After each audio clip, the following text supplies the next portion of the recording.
Hello, Bl'Artagnan here with the Should You Pull for Rinoa, Yishtola, Beatrix, and Zidane. I'll be discussing the characters' upgrades and sharing my thoughts on their value, and I'll do it all in less than 4 minutes because I'm insane.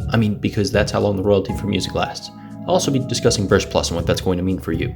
Before we begin, be sure to hit that like button, hit the subscribe button if you haven't already, both really help support the channel, and leave a comment down below with your thoughts on these units. I'd like to hear from you.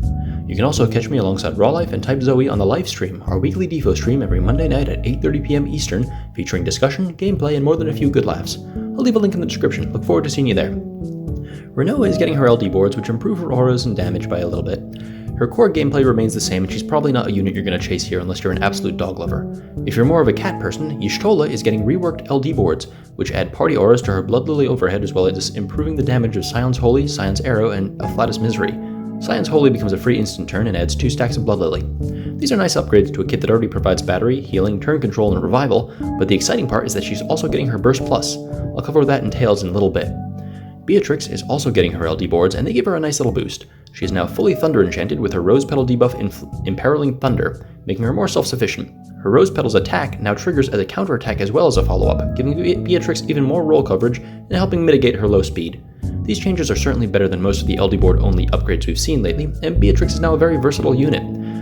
That said, I don't know if I could advise a resource strapped player to pull on her banner if she was the only one featured. Fortunately, she's not alone. Zidane is getting a rework, LD, and burst weapon. The rework is simple enough. The skills hit harder, the buffs and debuffs have their numbers raised. Nothing fancy, but good stuff overall. His LD is where the excitement begins. It's a rebreak that grants a free skill after use. It applies Thief's Mark and gives Zidane an overhead that gives offensive stats and a license to kill. What I mean by that is, upon breaking a target, Zidane will get an instant free turn and delete the target's turn. Now, this is degeneracy on its own, but he also gets a Burst Plus here. So what is Burst Plus? You've probably heard whispers of it about it already.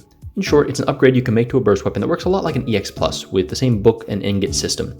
Keep in mind, these resources are going to be way scarcer than even the blue armor materials we're seeing right now, so save them for favorites or the most powerful units you need to carry you for a while.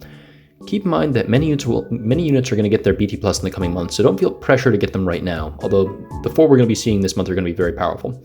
All Burst Plus upgrades follow the same pattern. Using a book improves the BT finisher attack, 1 ingot adds a turn to the BT phase, 2 ingots improves the BT effect, and 3 ingots lets you access the burst finisher and BT effect as a separate action in addition to the regular burst phase. Max limit breaking of Burst Plus is colloquially referred to as greening. I'll be referring to it as that from here on out. As a rule, you either give a burst just the book to get the ingot, or you go all the way to green. Between the rarity of the materials and the power the third ingot gives, anything in between is a waste. So what do the new BT units get here?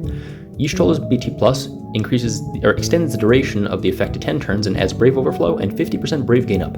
This is exciting because Lufenia Plus will be slashing our gains with heavy reductions. If you want to run a very battery or refund heavy team, this is one of the better bursts to green. Zidane's burst comes built in with offensive stats for the party as is. It also heals and batteries the party whenever Zidane inflicts a debuff. The BT Plus improves the battery and adds more party brave damage. Truthfully, the real power Zidane brings is in his LD. His burst brings great stats and is a good burst, but the most exciting part about Zidane, for me, is his deletion. The healing and battery from the burst is nice and adds to his roll coverage, but it's not essential. That said, I'm still pulling for Zidane because my co-host Raw Life will kill me if I didn't. That reminds me, I need to get him a gift for his Zidane BT launch party. I wonder what I should... Oh, I know, I have just a thing. Yeah, that's perfect.